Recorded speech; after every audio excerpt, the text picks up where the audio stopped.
Chapter 2, Corrections Today. So if you take a look at this picture, this is the Huntsville State Prison in Huntsville, Texas. It is the first prison in the state of Texas and is one of the oldest prisons in the United States.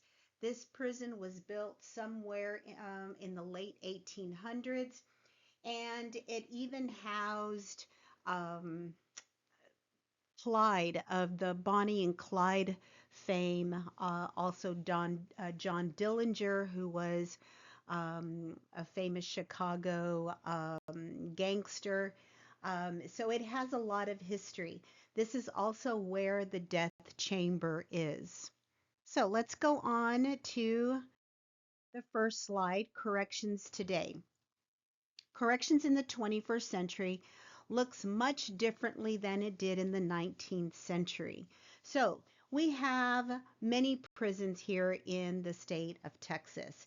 And if you look at the map over to the right, you're going to see a bunch of red dots and stars.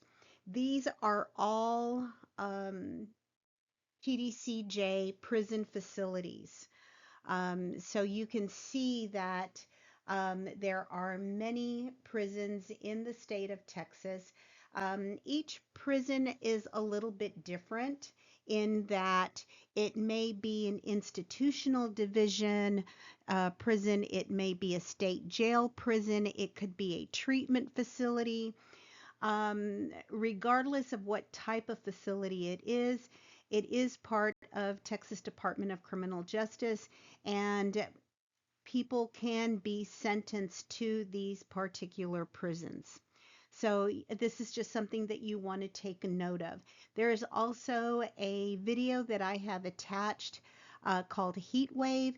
You want to take a look at that because a lot of the older prisons do not have air conditioning in the actual living or housing areas. So take a look at that. It's very interesting.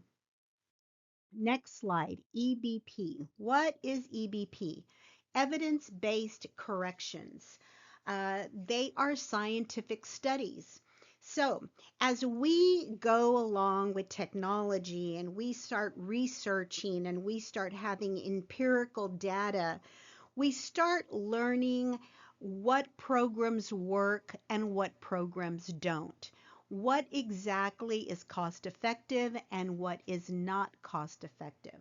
So, this is the way the correctional system bases what they're going to use off of evidence.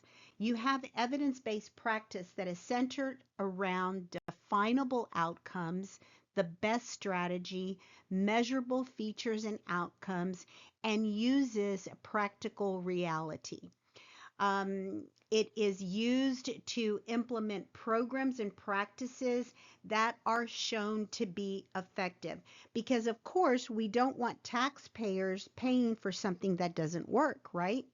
So that is why we use evidence based practices, because these are the practices that are shown to be cost effective because we do have to look at economic reality. We have to look at how the state is spending money. Um, there is a little um, content right there, a picture that shows you kind of the cycle that it goes through. Ask a question, you search, critically appraise, implement it, evaluate it. And that is how you come up with how it works and if it works. So know that evidence-based corrections is something that is used throughout the correctional industry because it is shown to work effectively and be cost effective. Next slide. How does TDCJ use EBC? Well, you have many different ways to where you can use EBC. They do it by assessment of risk. Are the right people in the right programs? For example, if you have someone who has been convicted of sexual assault, you are not going to put them in a program that is deemed toward drug addicts if they don't have a drug addiction problem. You have to be able to place people in the correct programs to where they are going to get the most help. You also have assessment of crime producing needs. Programs target crime producing behaviors, substance abuse, but also criminal values, antisocial peers, poor problem solving, the chances for relapse. So, all these assessments is basically showing the system how these people are in their behavior, what is going to work best for them. You have research based strategies, programs that are structured, cognitive behavioral curricula that target antisocial thinking. So, you would think someone going into the correctional, how do you target antisocial thinking? Well, all this comes from assessment, from talking to the professionals that will assess their needs. Again, remember what we were talking about is that the employees in the corrections industry isn't just security, aren't just correctional officers. There's a whole array of people that have other positions other than security. And this is one of them, people who do diagnostic testing. You also have motivation, the programs that have a motivational component, train staff on strategies to strengthen program compliance and completion. So you have these program managerial people that manage these programs and conduct these programs and motivate individuals to do the best that they can. Also, peers and family. There's programs that strengthen the family and pro social peer connection. You have aftercare after release when TDCJ releases an inmate back out into society. Is that it? Well, no, there has to be some kind of aftercare. There has to be some kind of service supervision that is provided for offenders so that it keeps them from reoffending. Then you have quality control. Programs are evaluated using research based process evaluation, targeting the critical components. So you have people that are looking at these programs and looking at the numbers and looking at how these programs work and are reporting on it. And then, of course, public safety. Programs track offender recidivism. So there are programs outside of the prison system that track recidivism. What is recidivism? That is the tendency of a convicted criminal to reoffend. Many times we see people who are lifelong criminals who have been in and out of prison their whole life. Those are recidivists. Our hope is that if someone has to go to prison, they are going to be released back in society and they are going to turn a new leaf on life. They are going to do things differently. They are going to do everything they can from reoffending and going back into prison. Unfortunately, this is not the reality of it. 33% of people who have gone to prison will end up being a recidivist. So know what recidivism is. That is very important. There is a video that I have attached that talks about EBC. So I suggest that you watch that. Okay, next slide. Cost benefit analysis. Cost benefit analysis is a methodology for evaluating the pros and cons of major projects, investment, and policy changes. Again, everything has to have a cost benefit analysis. Is it worth it? The money that taxpayers are putting into this program are we getting the results that we want? Basically, that is the whole gist of it.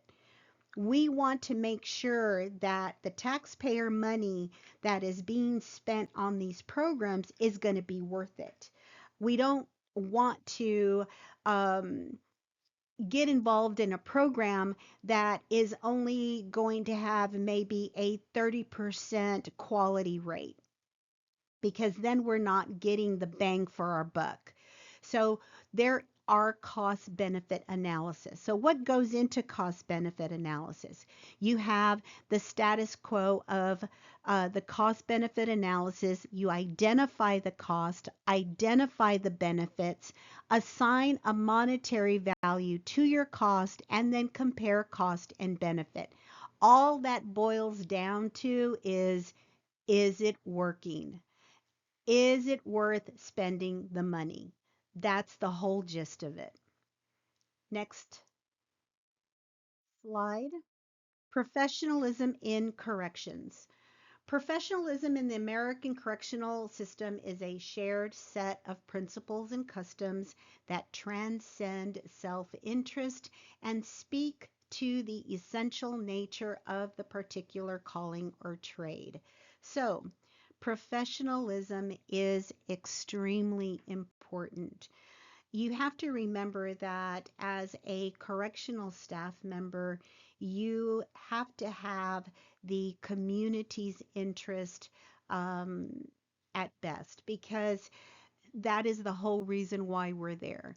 The whole reason why we have corrections is to make sure that we are supervising those who are incarcerated from the community.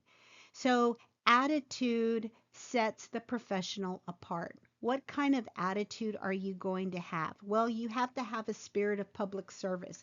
You have to want to serve the public. Just like law enforcement, you have to want to serve the public. Um,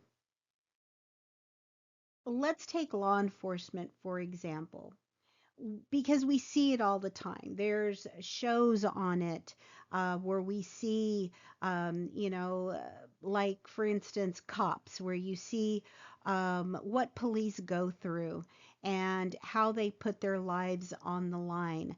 Um, it's not for everyone. You have to have that spirit of public service and want to be able to serve the public. You have to have a fair application of reason. You have to be able to apply common sense to what is going on. You also have to have self regulation. What is that? Well, you have to have self discipline.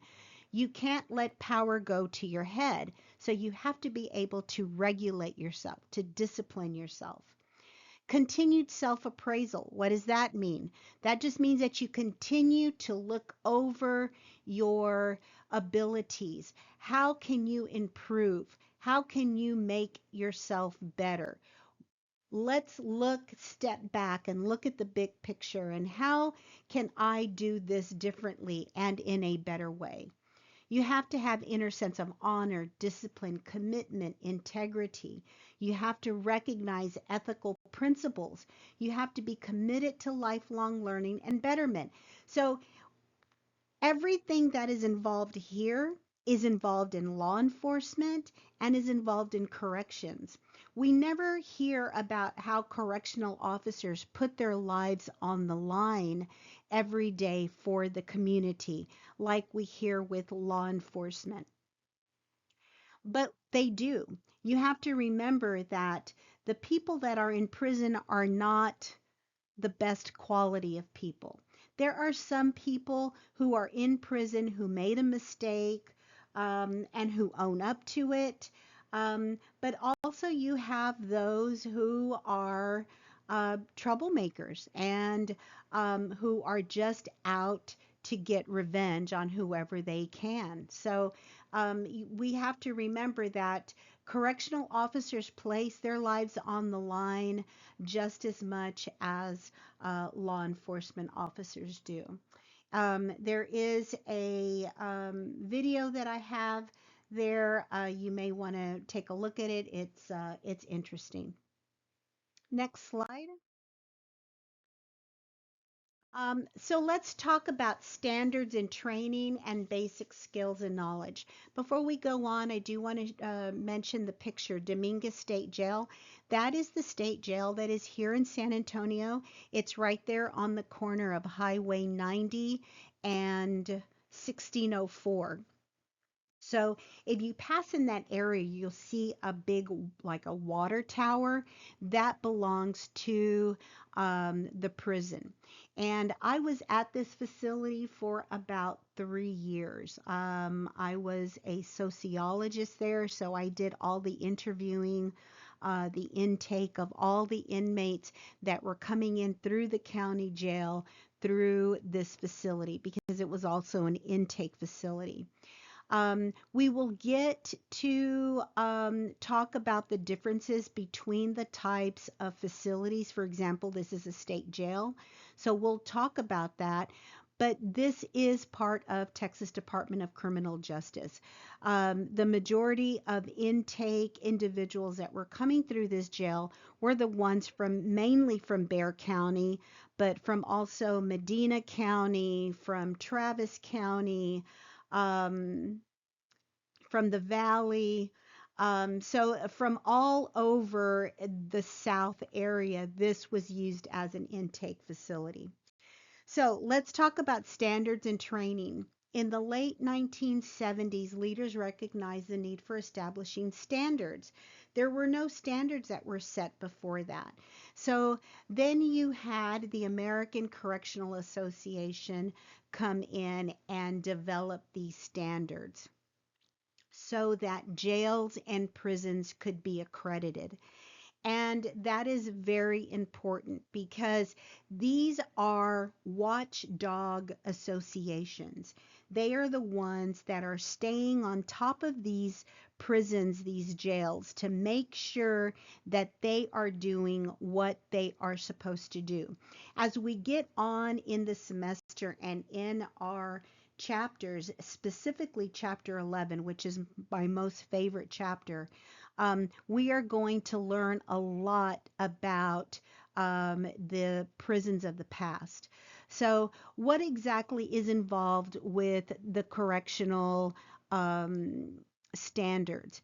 Specific standards for positions in corrections, identified essential training, set specific hours of needed annual in service training, set policy support requirements for training programs, set minimum requirements for entering the profession, set expectations, and establish requirement for the facilities.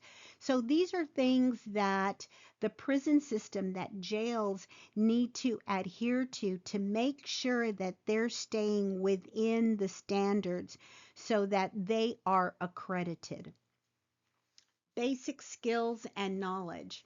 So there are four core traits that are effective correctional, that deem effective correctional work, and that is accountability, strong writing skills, effective presentational skills, logic, and the ability to problem solve. So these are very important. So when we talk about accountability, we have to make sure that correctional officers are being held accountable for their actions.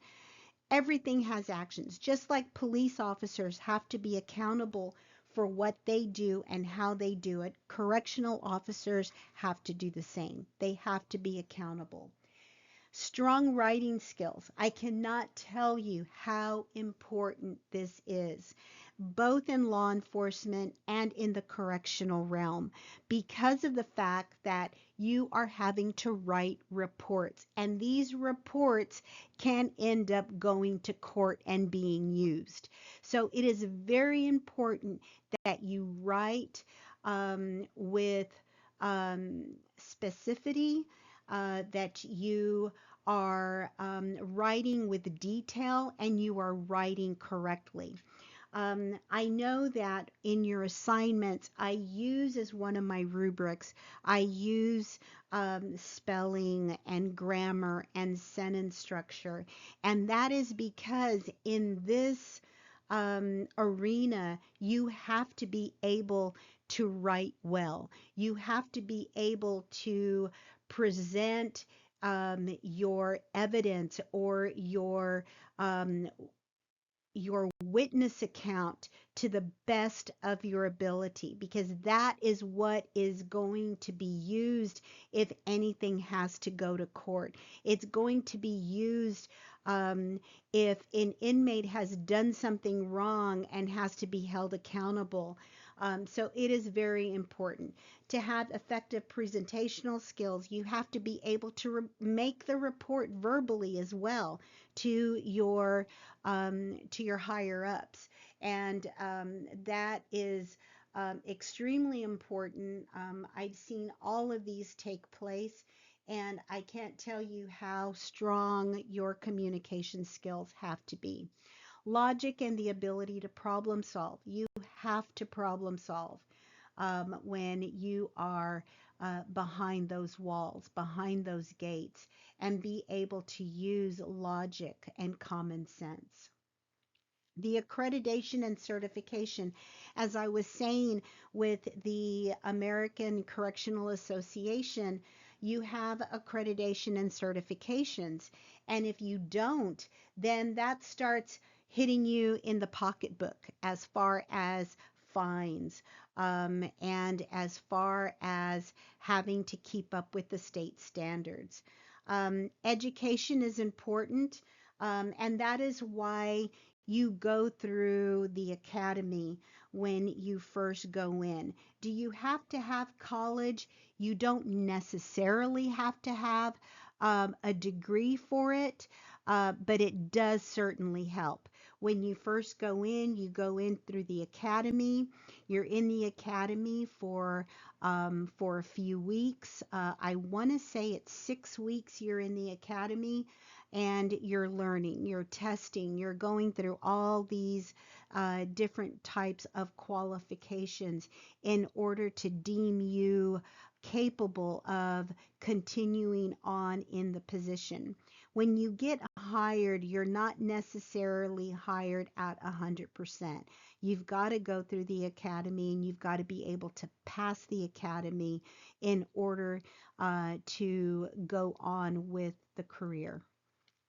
Okay, let's go on to the next slide.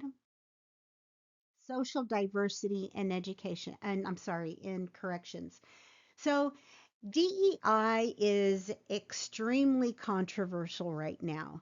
Our current administration has done away with a lot of DEI, but we must look at it when we're talking about corrections. When we speak of correctional systems, we must recognize social diversity or the lack thereof, gender, race, ethnicity.